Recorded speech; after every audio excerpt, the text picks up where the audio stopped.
We're going to move on to the special presentation. Special presentation. When Sherwood called me and told me that he was going to be having a retirement party, I knew that it was going to be a big event. I knew that it was going to be very significant because of all of the people that he has met along the way and all the lives that he's touched. You know, our fingerprints never fade from the lives that we touch. And so definitely Sherwood's fingerprint will always be on our hearts.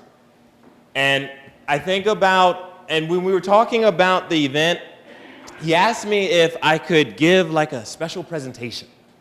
And I was thinking, okay, you know, what would that be? And I remember back through the staff conferences and the PWT meetings and how we often would share these icebreakers, great icebreakers and very encouraging icebreakers, motivational icebreakers.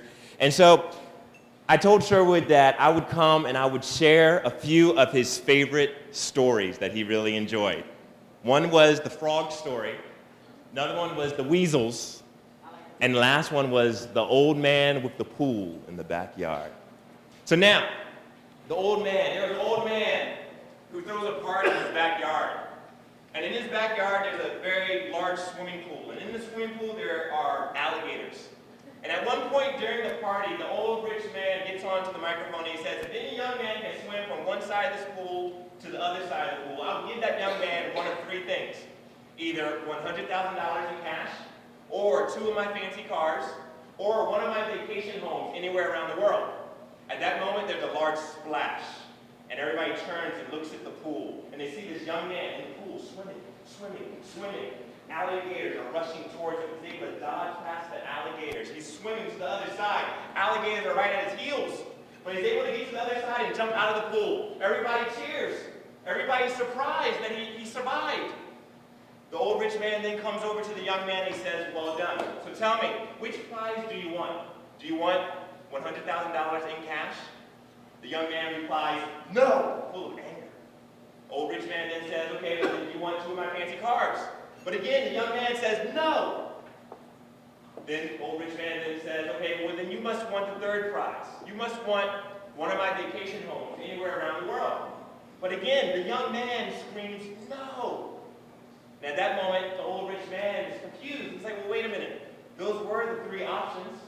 Well, then tell me, what do you want? And full of anger, the young man says, I just want to know who pushed me in that pool. It's a cute story. But please don't miss the moral of the story.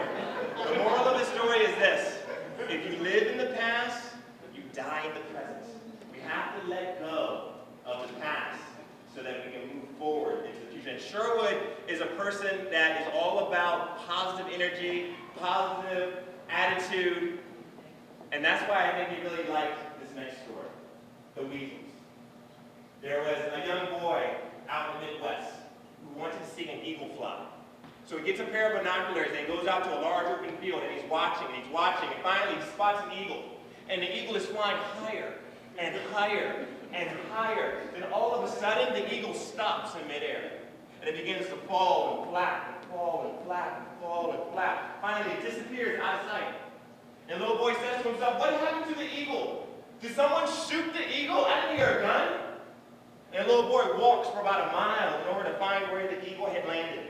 And finally, he found the eagle. The eagle is laid down, nose in the dirt. The eagle is dead. The little boy says to himself, what killed the eagle? The little boy turns the eagle over, and there, affixed to the eagle's chest, is a weasel, a little animal. And the weasel has bitten into the heart of the eagle. And the little boy says to himself, now I see what happened to the eagle. The eagle had picked up a weasel and did not let it go. And that's very symbolic to our lives, because every single day of our lives, we all pick up weasels. Every single day of our lives. And weasels come in many different forms. There are weasels in the form of negative thoughts, weasels in the form of bad attitudes, weasels in the form of fears and stress and anxiety. We all pick up weasels.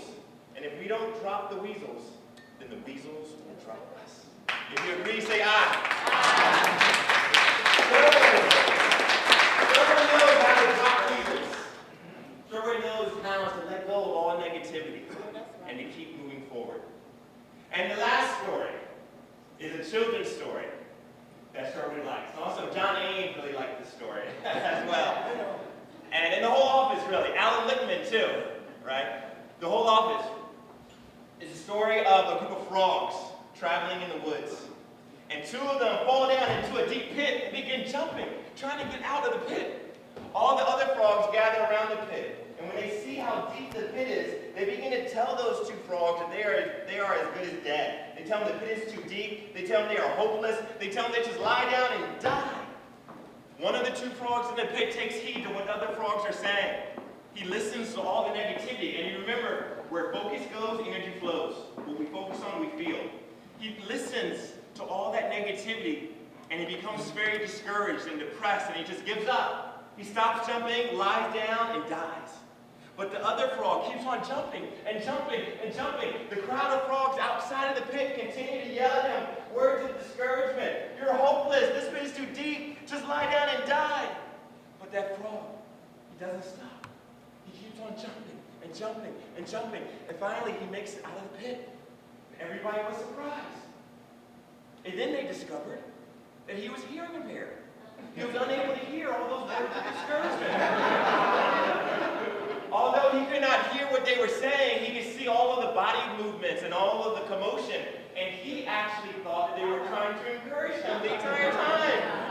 Can you imagine that? The crowd was looking down at him, yelling at him, "You're hopeless. This pit is too deep. Just lie down and die." He's like, "Hey guys, I'm coming. I'm coming." It's a cute story. But it's amazing how Sherwood really exemplifies the messages of all these stories. And as one of Sherwood's favorite quotes, he used to tell me often, and there's a quote that he had with since middle school: "Winners never quit, quitters never win." And with that, I'd like to present a special gift to Sherwood.